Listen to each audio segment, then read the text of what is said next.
Hai guys, balik lagi ke VNW Channel. Pada kesempatan kali ini, saya akan bahas sebuah film Temartian.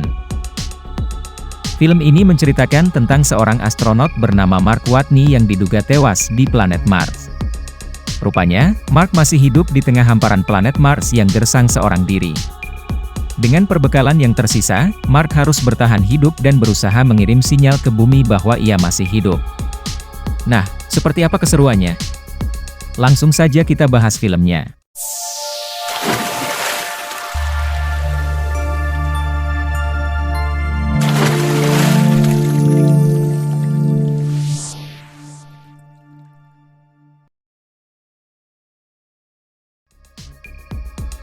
Di awal film, kita diperlihatkan sebuah hamparan luas planet Mars yang kering. Planet itu sedang dalam penelitian oleh NASA. Beberapa astronot yang sedang bertugas di planet itu mencoba untuk mengumpulkan sampel-sampel guna diteliti lebih lanjut. Namun sistem radar mendeteksi adanya badai yang cukup besar berdiameter 1.200 km dan kekuatannya diperkirakan mencapai 8.600 Newton. Badai yang sangat besar itu mengancam keselamatan semua kru dan juga akan membuat roket roboh jika tetap berada di sana. Karena mengancam keselamatan semua kru, akhirnya komandan membatalkan misi ini dan akan menerbangkan roket kembali ke orbit. Dan saat para kru sedang melakukan evakuasi, salah satu astronot yang bernama Mark Watney terlempar cukup jauh terkena antena yang diterjang badai. Kejadian itu membuat Mark terpisah dari tim, sementara itu, badai semakin buruk dan membuat roket perlahan miring terkena angin. Apabila roket tak segera diterbangkan, bisa saja roket itu roboh dan membuat mereka semua terdampar di planet ini. Tapi Komandan Lewis memutuskan untuk mencari Mark sekali lagi. Dan saat semua kru yakin bahwa Mark sudah tewas, tak ada pilihan lain selain meninggalkannya sebelum badai semakin memburuk.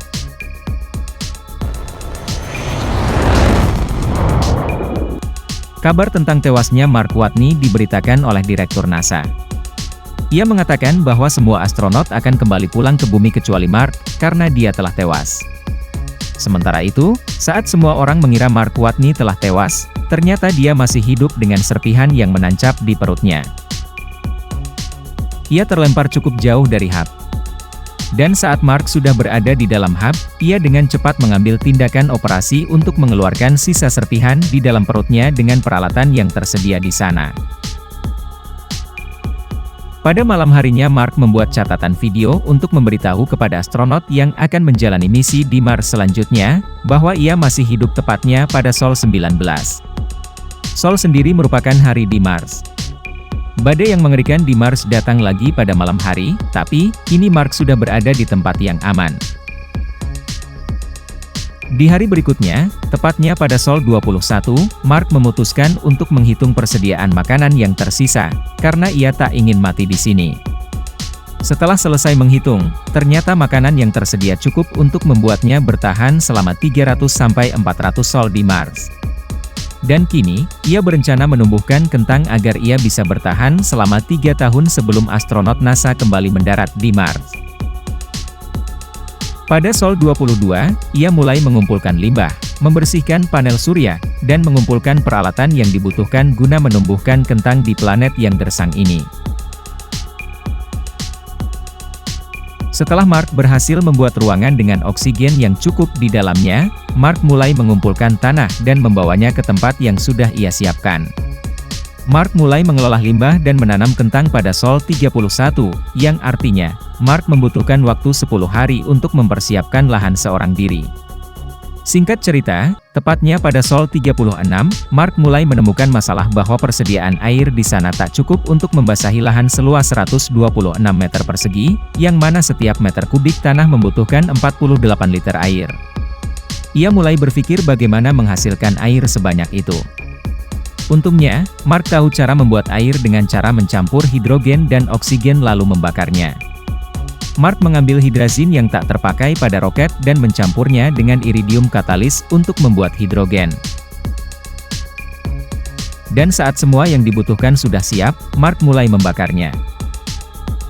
Namun sayang, alat yang dibuat Mark itu meledak karena ia salah memperhitungkan kelebihan oksigen yang dikeluarkan. Mark tak menyerah, ia kembali melanjutkan eksperimennya dengan perhitungan yang sangat matang.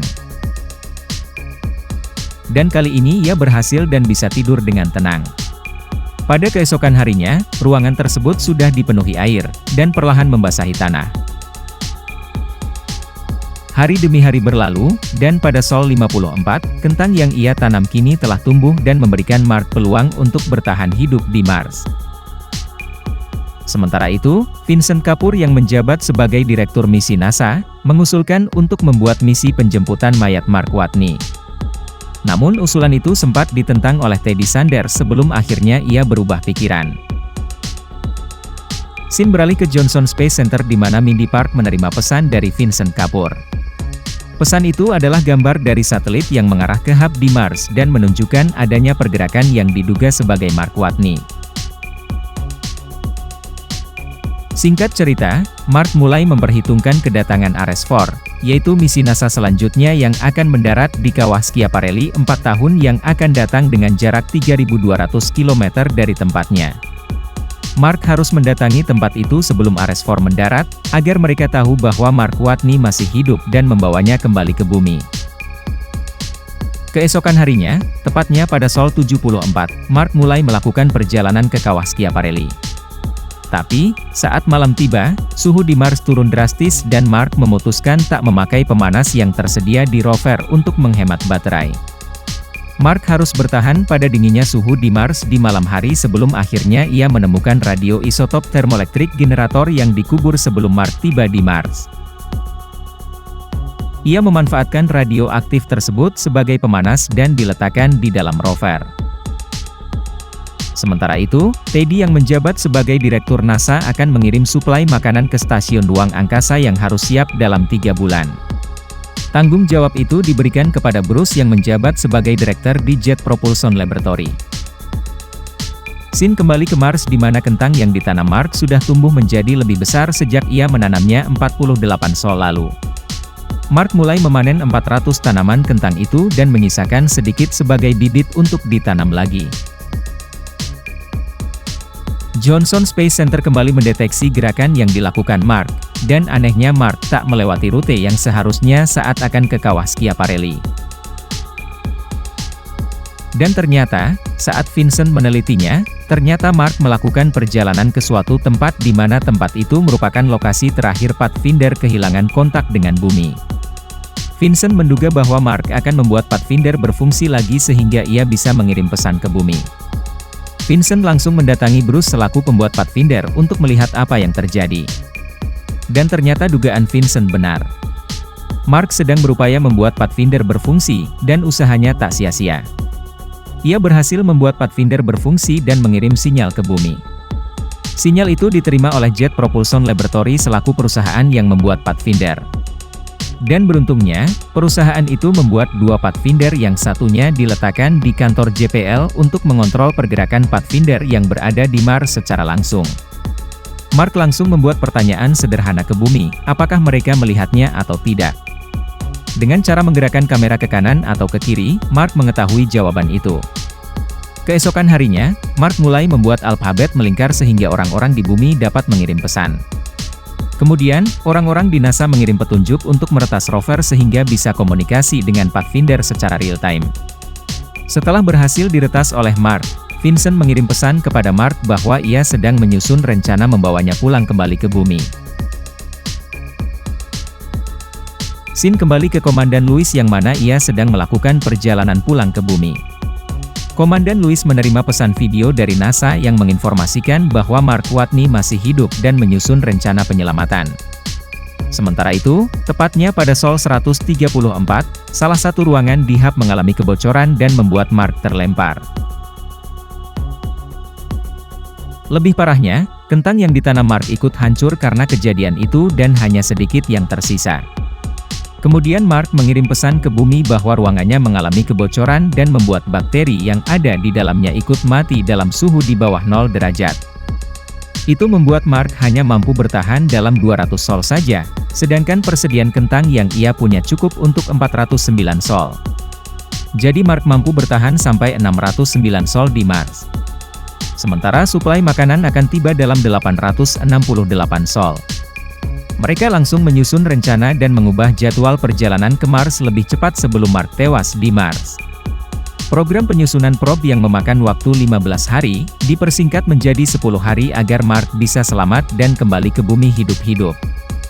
Sementara itu, Mark yang tinggal memiliki sedikit suplai makanan kini, ia harus sangat menghemat makanan itu dengan cara makan 3 hari sekali. Singkat cerita, 4 minggu telah berlalu, suplai makanan sudah mulai dipersiapkan dan siap untuk diterbangkan ke stasiun ruang angkasa. Dan pada saat suplai makanan diterbangkan, seluruh karyawan NASA berharap roket itu bisa membawanya ke ruang angkasa dan tak meledak. Awalnya roket ini terbang dengan stabil dan tak menunjukkan keanehan. Seluruh karyawan NASA bersorak bahagia sebelum ditemukannya masalah yang membuat roket ini meledak sebelum mencapai atmosfer. Roket itu membawa harapan semua orang, dan kini, harapan itu telah hancur. Kabar tentang meledaknya roket yang membawa suplai makanan itu terdengar sampai ke negeri Cina. Kepala staf sains dari CNESA, yaitu Guo Ming bersimpati dan menawarkan kerja sama dengan NASA.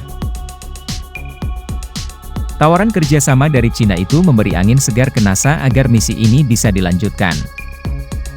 Sementara itu, Mark mulai menyusun rencana ke titik penjemputan di kawah Schiaparelli. Di sana terdapat MAF yang dapat membawanya terbang ke orbit, dan akan ditangkap oleh Hermes di ruang angkasa. Hari demi hari berlalu, dan tibalah hari di mana Taiyangchen diluncurkan. Taiyangchen berhasil diluncurkan tanpa adanya kendala, dan berhasil membawa suplai makanan ke ruang angkasa, sebelum akhirnya ditangkap oleh Hermes. 7 bulan telah berlalu, Mark masih sehat dan kini ia mulai mengangkut peralatan yang dibutuhkan untuk sampai ke kawah Schiaparelli. Setelah semua peralatan telah siap, Mark langsung melakukan perjalanan panjang itu. Mark mengisi daya baterai pada siang hari dan melanjutkan perjalanan di malam harinya. Di sisi lain, NASA menemukan masalah bahwa MAF yang akan digunakan Mark untuk terbang ke orbit rendah Mars tak memiliki cukup kecepatan. Sedangkan Hermes tak bisa terbang menuju ke orbit rendah Mars karena bahan bakarnya tak akan cukup untuk membawanya pulang. Satu-satunya solusi adalah membuat MAF 5.000 kg lebih ringan untuk bisa mencapai kecepatan yang diinginkan. Mark harus membuang airlock, jendela dan sesuatu yang tak digunakan di dalamnya agar MAF bisa menjadi lebih ringan dan menggantinya dengan kanvas dari hub untuk menutupinya. Mark langsung melaksanakan instruksi untuk melepas sesuatu yang tak digunakan pada MAF. Satu persatu barang-barang yang tak penting dikeluarkan Mark, termasuk airlock yang beratnya 400 kg. Scene beralih ke bumi, tepatnya di luar Johnson Space Center. Di sana terjadi kecemasan dan ketegangan. Mereka antusias untuk melihat apakah misi penjemputan Mark Watney akan sukses atau tidak.